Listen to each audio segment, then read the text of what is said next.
Ay, nandito kami sa Snacky sa Santa Cruz. Kasama ang Bayoko at aking anak. O-order kami na. Ano ba order ano na? Estopado with cheese at saka yung bopis na tinatawag na may black sauce, yun ang pampasarap. Ha? Well, ano yan. Sige, mamaya matitikman natin ha. Suki yan. Okay, laking Mang Tony ako nung nasa Gibara ako. Okay. Sige, malalaman natin. Ayan na po. Ayan na ang bigay ni ate. Ito ang dinadayo sa Santa Cruz. Kung ikaw ay isang taga Gibara, malamang kilala mo si Mang Tony. Sige, bayatin natin. So, kinakain to, tatanggalin mo siya sa papel. Okay. Tapos, nandito yung pampasarap. Ito yung pampalasa. Okay. Ayan. Although may lasa naman, mas masarap kapag may black sauce. Yun, no? Yun pala ang tinatawag na black sauce. Ayan. Yun, Sarap to. Okay. Unang kagat, hindi tinapay ah. May laman talaga. Sige, sige. Oh, Okay. Ikaw, Umba, ano naman sa'yo? Anong flavor niyan? Pero anong flavor niyan? bopis. Popis, yung sa'yo. Ito naman. estopado. Estopado. Parang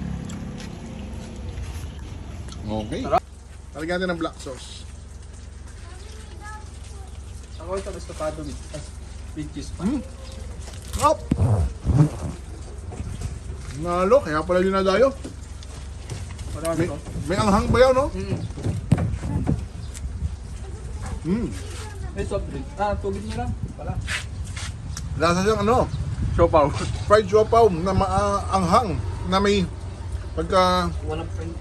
Chinese style. Up. Fried siomay. Yan, masarap din yung fried siomay nila. The best din yan.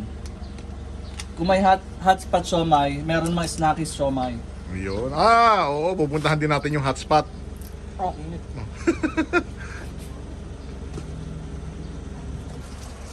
Tingnan mo nga.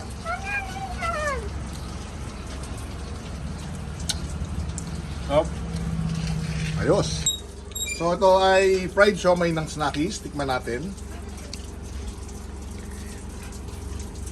Malambot. Hap, oh. Okay lang to.